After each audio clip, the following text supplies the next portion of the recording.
Sleeper bus यानी मौत का कारवां। राजस्थान में आखिर कब रुकेंगे ऐसे हादसे?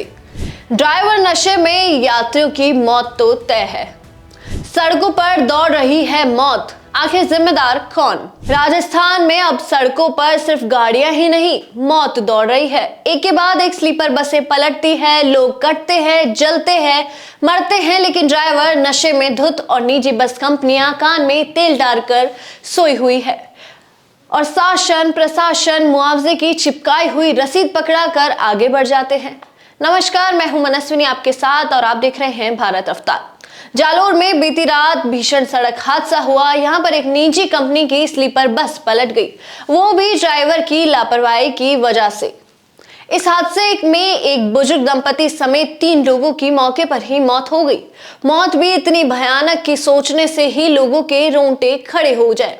दरअसल जिस बुजुर्ग दंपति की मौत हुई उसमें महिला का सिर कटकर धड़ से अलग हो गया और वहीं पति का एक पैर कट गया। आहोर थाना प्रभारी करण सिंह ने बताया कि टी.आर. जानी ट्रैवलर कंपनी की प्राइवेट स्लीपर बस इस हादसे की शिकार हुई।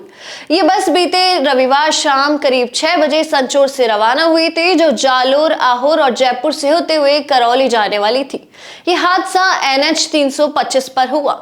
बस में सवार लोगों ने ही हादसे की वजह भी सामने आके बताई कि बस का ड्राइवर तो नशे में था और चलती बस का स्टीयरिंग छोड़कर तंबाकू मिला रहा था। लोगों ने यह भी बताया कि वो बस को 100 से ज्यादा की स्पीड पर भी चला रहा था और ड्राइवर का ध्यान सड़क पे नहीं, तंबाकू मिलाने में था।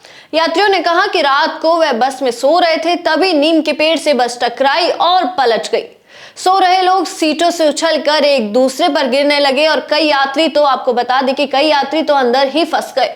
उन्हें निकालने के लिए खिड़कियों के शीशे तक तोड़ने पड़े। हालत ये थे कि 3 क्रेनों से बस को सीधा करवाया गया। इस हादसे में बुजुर्ग दंपति की बेहद दर्दनाक मौत हुई और एक शख्स का भी इलाज चल रहा था, मगर इलाज के दौरान ही वह चल बसा। वहीं 13 लोग बुरी तरह घायल भी हो गए। अब सवाल यहाँ पर यह आता है कि लगातार हो रहे बस हादसे से प्राइवेट बसों की कंपनियां कोई सीख आखिर क्यों नहीं ले रही है? निजी बस कंपनियां अपने ड्राइवरों को ट्रेनिंग देती भी है या बस लोगों की जिंदगियों से खिलवाड़ करती है? क्या इनके लिए इंसान सिर्फ एक सीट नंबर है? राजस्थान में इस तरह का कोई पहला हादसा नहीं है, ये तो प्रदेश के हादसों का एक पैटर्न बन गया है। 16 नवंबर को फलौदी में श्रद्धालुओं से भरी ट्रैवलर वैन ट्रक से भिड़ गई, जिसमें 15 लोगों की मौके पर ही मौत हो गई थी। वहीं 14 अक्टूबर को जैसलमेर से जोधपुर जा रही स्लीपर बस के साथ तो ऐसा हादसा हुआ था जिसने पूरे देश तक को हिलाकर रख दिया था। इस स्लीपर बस में शॉर्ट सर्किट से आग लग गई थी, जिसमें 21 लोग जिंदा जलकर राख हो गए थे।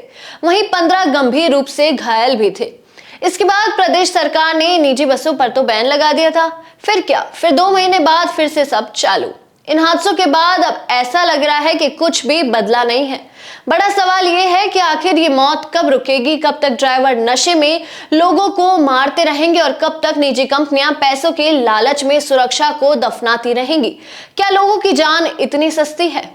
आप हमें कमेंट सेक्शन में जरूर बताएं और ऐसी ही तमाम खबरें और अपडेट्स के लिए जुड़े रहिए भारत अवतार के साथ। धन्यवाद।